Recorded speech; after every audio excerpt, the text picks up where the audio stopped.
দেখুন, আমরা চাই বিজেপি তৃণমূলকে সহজেই হারাবো। বিজেপি তৃণমূলকে সহজেই হারাতে আসতে দাদা তৃণমূলকে সহজে হারাতে গেলে জোট করলে সুবিধা হবে। আমরা 2026 নির্বাচনে শুধু আপনার কংগ্রেস আইএসএফ না বা লেফট ফ্রন্ট না, আমরা চাইছি অবিজেপি তৃণমূল যত শক্তি আছে ঐক্যবদ্ধ করতে, করে বিজেপি এবং তৃণমূলের বিরুদ্ধে লড়াই করতে। বীরভূম জেলার ক্ষেত্রে এখন কত দেবো এখনো আমাদের স্টেজে আছে, আমরা আলোচনার জায়গায় রেখেছি, ওটা আমরা এখনই ডিসক্লোজ করব না। তবে আমরা সিপিএম বামেদের সাথে একটা আলোচনায় পৌঁছেছি, আমরা সেখানে তাদেরকে জানিয়েছি আমাদের কোথায় টার্গেট আছে বীরভূম জেলায়। তবে আমরা প্রার্থী দিচ্ছি, জোট হলে সংখ্যা আমরা কমবে প্রার্থী, যদি একাই বাই চান্স লড়াই করতে হয় তাহলে বাড়বে। তবে আমি আশা করব যে আমাদের জোটে লড়াই করতে। না, আমার সাথে আলোচনা হয়নি। উনি 22 তারিখে সম্ভবত রাজনীতি দলের আত্মপ্রকাশ করবেন। উনি আত্মপ্রকাশ করার পরে ওনার দলের এমস অবজেক্ট আমরা দেখব, উনি কি বিষয় নিয়ে কাজ করতে চাইছেন। যদি আমাদের মতাদর্শের সাথে ম্যাচ করে নিশ্চিতভাবে তখন আলোচনা শুরু হবে। না আমি দেখুন আমি কি বলে আমার বক্তব্য, বিজেপি তৃণমূলের বিরুদ্ধে যে সমস্ত সেকুলার ফোর্স গুলো আছে ঐক্যবদ্ধ করতে হবে। বাবরি মসজিদ, রাম মন্দির, দুর্গা মন্দির, কালী মন্দির, সরস্বতী মন্দির কেউ তৈরি করলে তাকে আমরা সাম্প্রদায়িক যদি বলে দিই তাহলে কিন্তু আমাদের কেউ খুবই আমাদের ঘৃণিত কাজ হবে। আপনি একটা কথা বলছেন যে সরকারি রাজস্ব থেকে রাজস্ব লুট হয়ে যাচ্ছে, আমাদের বীরভূম জেলাতেও কিন্তু এরকম সরকারি রাজস্ব লুট হচ্ছে দিনের পর দিন। পাথর, আপনি যেমন কয়লা বললেন, বালি বললেন, পাথর সাথে সাথে কিন্তু প্রচুর বেদার টাকা লুট হচ্ছে।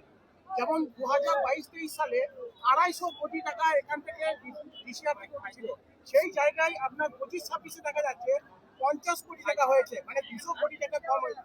এটা নিয়ে কি বলবেন, এই টাকা যাচ্ছে কোথায়? দেখুন, তুলনামূলক আরো বেশি হওয়া দরকার ছিল। পাথর 2022-23 সালে আমাদের কথা আমরা যে দামে কিনেছি এখন তার দাম অনেক বেড়ে গিয়েছে। স্বাভাবিকভাবে সরকারি কোষাগারে আরো বেশি জমা পড়া দরকার। মধ্যখান থেকে দালাল মিডিয়েটররা খাচ্ছে আর এঘাট ওঘাট করে কালীঘাটে যাচ্ছে। এই বন্ধ আমরা করতে চাই।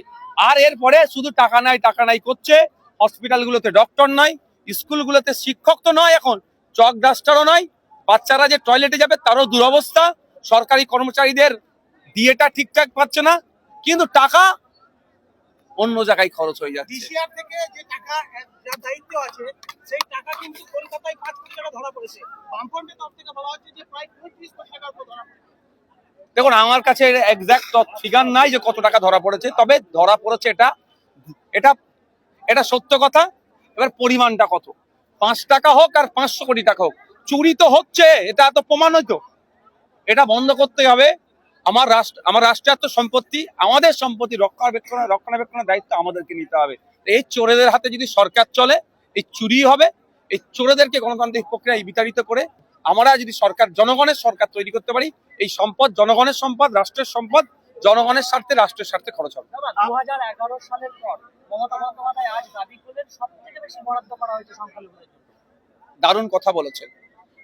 শুধু 2011 সালের নয়, লাস্ট আপনি যদি 4টে বছর দেখেন, প্রায় 20,000 কোটি টাকা সংখ্যালঘুদের জন্য বরাদ্দ দেখিয়েছেন।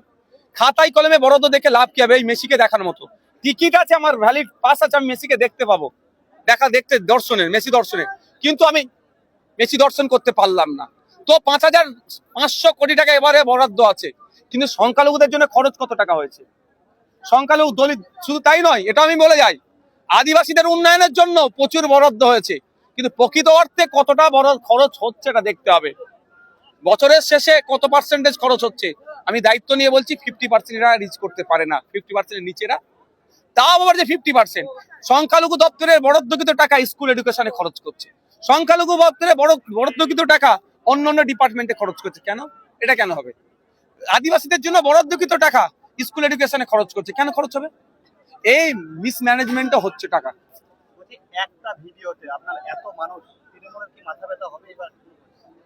দেখুন, যেভাবে দুর্নীতি করেছে, দেখুন এটা শুধু এই যে মানুষের উপস্থিতি, এটা ক্ষোভ, এটা আমার কিছু ব্যক্তিগত কারিশমা নাই, হয়তো আমি একটু বুঝিয়ে বলার চেষ্টা করি, শালীনতা বজায় রেখে আমি বক্তব্য দিই, মানুষকে যে বিষয়টা বলার চেষ্টা করি তাদের মগজে ঢোকানোর চেষ্টা করি, এতটুকুই।